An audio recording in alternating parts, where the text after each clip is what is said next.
Tani, një nga lajmet që më bëri më shumë çudi dhe që ishte mjaft sensacional, besoj e ke ndjekur edhe ti, është që presidenti Trump është nominuar për çmimin Nobel për paqe, i cili pavarësisht se mund të thuhet që është një qok politike pasi është nominuar nga një, po them, kongresmen republikan i partisë vet.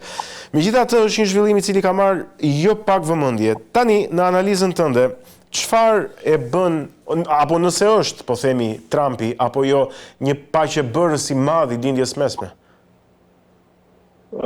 Sigurisht që besoj presidenti Trump kur ka ardhur në pushtet, ka ardhur me tezën se ai nuk do të bëjë më lufta, sidomos luftra në lindjen e mesme, të cilat janë lufta të pafundme dhe i kanë kushtuar shtetit amerikan me miliarda dollar dhe po ashtu dhe jetë njerëzish të cilat sigurisht kanë rënduar, po themi, në gjendjen ekonomike dhe ka sjell pasoja qoftë politike, qoftë ekonomike, por edhe të imazhit të Shtetit Bashkuar të Amerikës. Kështu që ai ka ardhur me atë që ata si quhet, po themi, Make America Great Again, pra të bëjnë edhe një herë Amerikën të madhe, duke mos bërë më luftra. Kështu që fakti që ai do të lërë gjurmë në historinë e Shtetit Bashkuar të Amerikës nuk është çudi fare. Kjo është artikuluar edhe përpara që ai ndoshta e do apo ludon që të marrë çmimin Nobel për paqe, edhe pse çmimet Nobel zakonisht janë shpeshherë dhe politike, por nëse ai vërtet e ndërpret luftën, sidomos luftën në Gaza dhe bëhet pjesë e procesit të formimit të shtetit palestinez, ku të njihen të dy shtetet, besoj se e meriton. Nëse kjo është thjesht vetëm pse ndërpreu luftën ndërmjet Iranit dhe Izraelit, besoj se është e pamjaftueshme. Megjithatë kjo është çështje, nuk është çështja ime, është çështja atyre që do ta vendosin këtë. Por nëse do të ishte ai i cili do të ndërpriste këtë, po themi ne, këtë kalvar të gjatë vuajtjesh dhe luftrash në lindjes së mesme, nëse do të sillte vërtet paqe, nëse do të pranohej dhe do të konfigurohej dhe të riformohej shteti palestinez dhe me të vërtetë do ta meritonte çmimin me fjalë Nobel për paqe. Po, le të ndalemi pak tek armpushimi, i cili ende po vijon, por duhet thënë që është i brisht, është mjaft i brisht. Dhe presidenti Trump po përpiqet që ta mbajë me forcë si me palën e Iranit ashtu dhe me palën e Izraelit. Pyetja ime është çfarë do të thotë ky armpushim për lindjen e mesme dhe palët? Pra, për çfarë do të thotë për Izraelin, çfarë do të thotë për Iranin, çfarë do të thotë për palestinezët dhe për aktorë të tjerë të lindjes mesme, ndoshta për Arabinë Saudite. Nuk e di, si e analizon ti këtë armpushim? Armpushimi është, po themi, një hap pozitiv i Shtetit Bashkuar, në veçantë i presidentit Trump, i cili duke që nuk e negocioi këtë, po e bëri me forcë, me fjalë duke urdhëruar të dyja palët, sidomos Izraelin, të cilin ai besoi që ka ndikim të fuqishëm në të. Ajo që besoj që armpushimi në një farë mënyre shpëtoi fytyrën e Netanjahut. Pra, ajo që është parë është se Netanyahu ka një politikë gati 30 vjeçare që kur ka qenë në pushtet, se gjatë gjithë periudhës është nga kryeministët më të gjatë të shtetit Izraelit, dhe vazhdimisht ka qenë dash fut në konflikt me Iranin dhe në fakt ajo që bëri sulmin ndaj Iranit, ai realizoi atë ëndër 30 vjeçare të tij dhe përmbushi pikërisht një premtim që ai kishte dhënë edhe vendit apo popullit të tij për ta sulmuar Iranin, sepse sipas tij Irani përbën rrezik ekzistencial të Izraelit. Mirë po, u pa që Irani në momentin e parë që sulmi ishte pak edhe i papritur, edhe në një farë mënyrë u bë edhe një lloj pabesie, sepse ndërkohë që Irani vazhdonte bisedimet me Shtetet Bashkuara të Amerikës, ata e sulmuan krejt papritur pa përfunduar bisedimet dhe u godit dhe u dëmtuarën, sidomos po themi në zinxhiri i komandës kryesore të Iranit, por më pas Irani rikuperoi veten dhe tregoi që sigurisht nuk kishte ai forcë që pretendonte, por nuk kishte edhe as po themi në një kafshat e lehtë për Izraelin dhe në 12 ditë luftë shkëmbime ndërmjet Izraelit dhe Iranit u pa që dhe Izraeli u dëmtua shumë, kështu që realisht Izraeli u fut në një luftë në qershokak që nuk dilte dot prej saj. Dhe kur e pa që ishte pa mundur të përmbushte objektivat që ai i vuri vetes, atëherë u detyruar që të futet Shtetet Bashkuara të Amerikës, duke bërë një goditje do ta quaja deri diku simbolike, edhe pse sigurisht që dëmtoi ato 3 reaktorët, por nuk dihet eksaktësisht raportet se deri në çfarë mase janë dëmtuar, ndërkohë që programi bërthamor i Iranit, edhe pse mund të jetë shtyrë dhe mund të dënuar, nuk është bërë apo nuk është shkatruar, kështu që në një farë mënyrë e nxori Netanyahun dhe shpëtoi atë nga qershokaka e luftë që ai kishte hapur dhe nuk dilte dot. Dhe kështu që ai e shiti si fitore këtë në vendin e tij. Po Iran njëkohësisht e shiti si fitore sepse edhe pse kishte dobësi, ai që në gjendje në ballë të rezistonte shumë më tepër se sa po themin e Izraeli parashikonte dhe i dha goditje goxha dëmtuese Izraelit. Edhe pse për nga masa po themin e materiale dhe jetës njerëzore Irani u dëmtua më tepër, mirë po duke parë kapacitetet e tij, Izraeli u pa që qoftë nga ana psikologjike apo nga ana po themin e ushtarake, nuk e kishte të mundur më ta vazhdonte këtë luftë. Kështu që nga kjo Netanyahu, ai që përfiton më së shumti është Netanyahu. Por sigurisht ajo që përfitojnë njëkohësisht janë dhe tregjet globale, sepse nëse lufta do të vazhdonte, Irani kërcënoi se do të mbyllte ngushticën e Hormuzit, pra ku nga kalon gati 20% e naftës globale, 25% e gazit, po ashtu krijonte probleme me Houthit në ngushticën që kalon për në detin e Kuq lidh me kanalin e Suezit, kështu që do të krijonte një lloj, po themi një lloj krize ndërkombëtare ekonomike dhe energjetike, çka u evitua në këtë rast. Duket që palët i kanë ulur, po themi në gjakrat dhe mund të shkojnë drejt një negociata ndoshta të stërgjatura për një pushim. Nuk besoj se paqja është e lehtë mes tyre, por nëse Shtetet Bashkuara të Amerikës janë të vendosur, sidomos për zgjidhjen e çështjes palestineze, e cila nuk duket se ka ndonjë efekt të drejtë për drejtë aq të madh nga armpushimi me Iranin. Megjithatë, presidenti Trump ka deklaruar në samitin e NATO-s që të ditë zhvillohet në Holland, që shumë shpejt pritet që edhe në Gaza apo të vendoset një armpushim apo të ndërpriten luftimet. Shpresojmë të jetë, por kjo do të jetë vendimi i Shtetit Bashkuar të Amerikës dhe tregoj edhe një herë që Shtetet Bashkuara të Amerikës kanë forcë dhe potencial dhe mundësinë që të japin fund kësaj lufte të çmendur që është kthyer në një shfarosje masive apo ngritje. Për të kaluar te çështja tjetër, por që patjetër lidhet me këtë të parën, drejt një marrëveshje të stërgjatë se ti, megjithatë dhe ky armpushimi pas luftës 12 dhjetorit nuk duket se ka qenë aq i qetë. Më shumë e ka mbajtur, po themi, forca e Shteteve të Bashkuara të Amerikës se sa vullneti i të dyja palëve. Dhe nga ana tjetër, CNN-i dje ka dhënë një lajm shumë të rëndë sa i takon, pra si thua që ka sabotuar, po themi, një akt sabotimi ndaj Shteteve të Bashkuara nga brenda. Një lajm që për hir të së vërtetës ne të gjithë e kemi menduar, por nuk kemi pas burimet që ta faktojmë apo ta shprehim hapur, që është fakti që lëndët bërthamore të Iranit nuk janë shkatruar, ato janë zhvendosur diku tjetër. Dhe pyetja ime në këtë kontekst është sa e brisht dhe e përkohshme është paqja në këtë kontekst? Ekuilibri në lindjen e mesme është shumë i brisht. Por ajo që unë mendoj është se varet nga... Irani nuk është interesuar të vazhdoj më luftën me Izraelin. Sepse pare nuk ishte ai i cili sulmoi, pra u sulmoi në mënyrë të paprovokuar nga Izraeli dhe Izraeli e nisi luftën.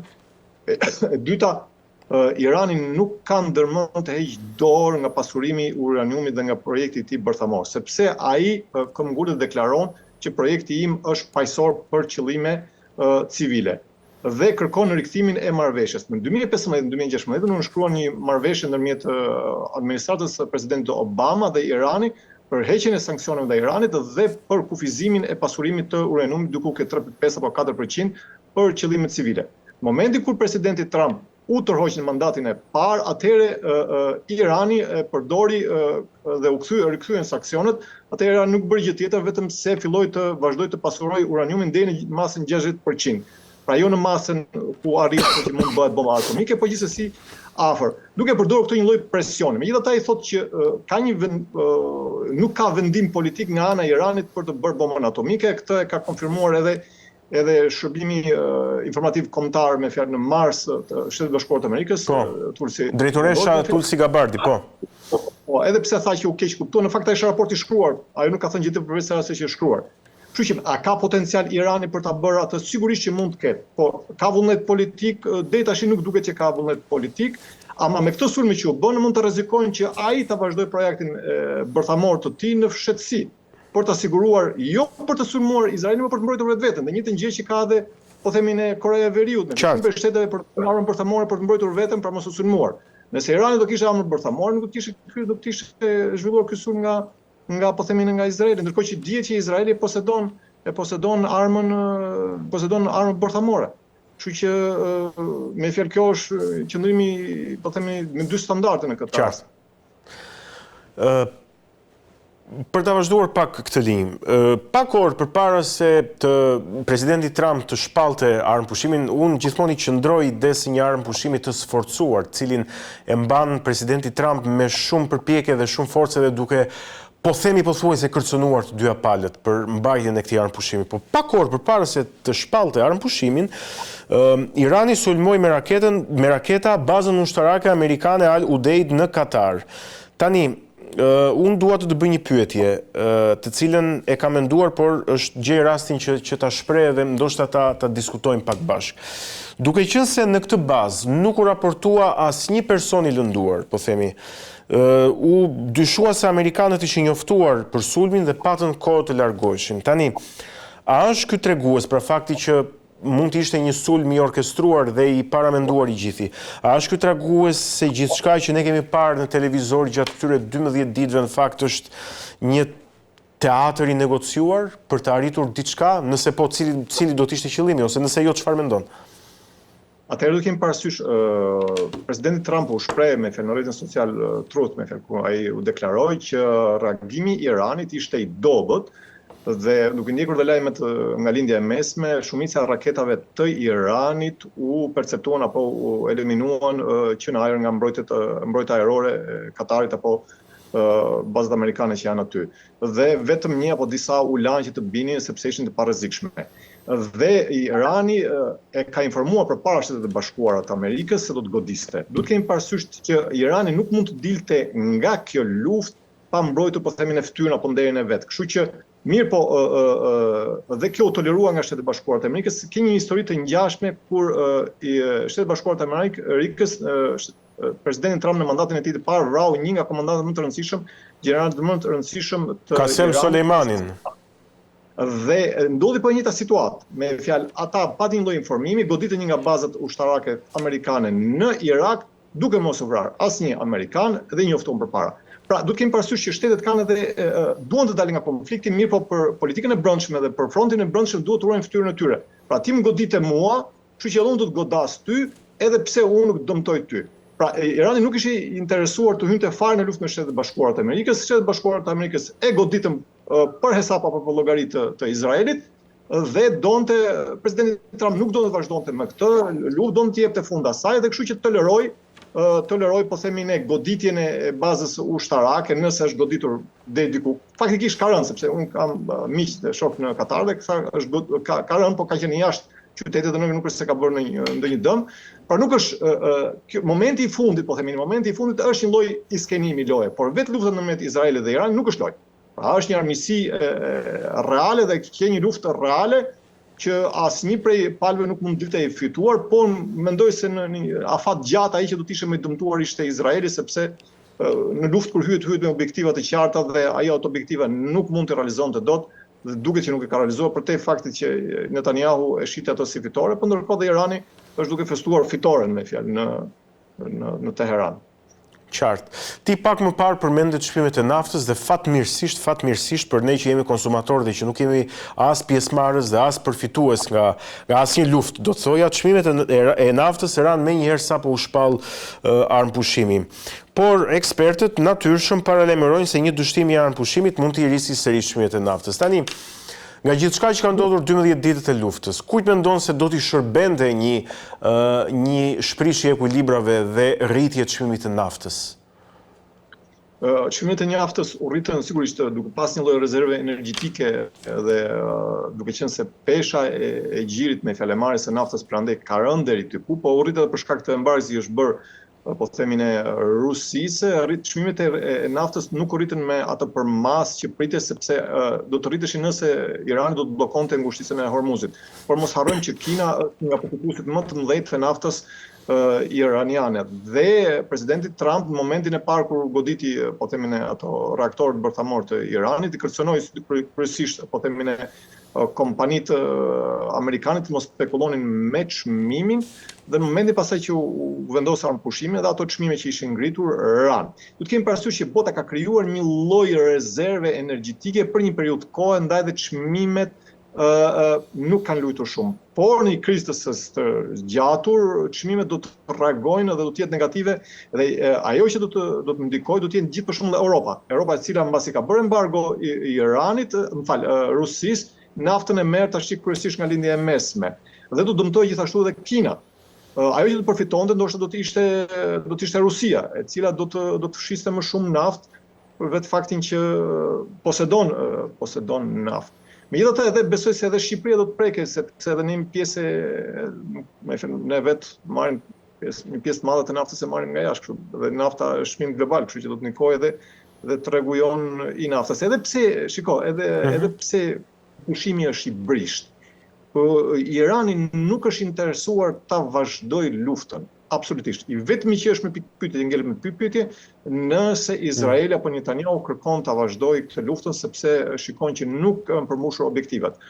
Por po themi në periudhë afat shkurtër nuk besoj se edhe Izraeli është interesuar në Netanyahu sepse paqja i vet nuk mund të vazhdojë. Dhe Shtetet Bashkuara të Amerikës nuk mund ta tërheqë pafundësisht që të hyjë në luftë me Iranin. Pra, pati moment kur Netanyahu deklaroi dhe ndryshim regjimi, mirë po ndryshimin e regjimit nëse do të ndodhë, do të jetë një luftë katastrofike dhe vetëm Shtetet Bashkuara mund ta marrin përsipër, do të jetë edhe nëse arrin të bëhet, me fjalë nuk kanë për të përmbushur asgjë, rajoni të kalojë në kaos ashtu siç ka ndodhur me Irakun edhe me vendet e tjera, dhe ndërkohë që nuk është fare interesuar Shtetet Bashkuara të Amerikës të hyjë një luftë të tillë, kështu që duket që në periudhë afat shkurtër askush nuk është interesuar ta prish këtë armpushim. Por në një periudhë afat gjatë, ndoshta Izraeli mund të bëjë të njëjtën gjë që bëri pak më parë kur goditi Iranin, duke parë se e ka mundësi këtë, mund ta ripërsërisë të njëjtën.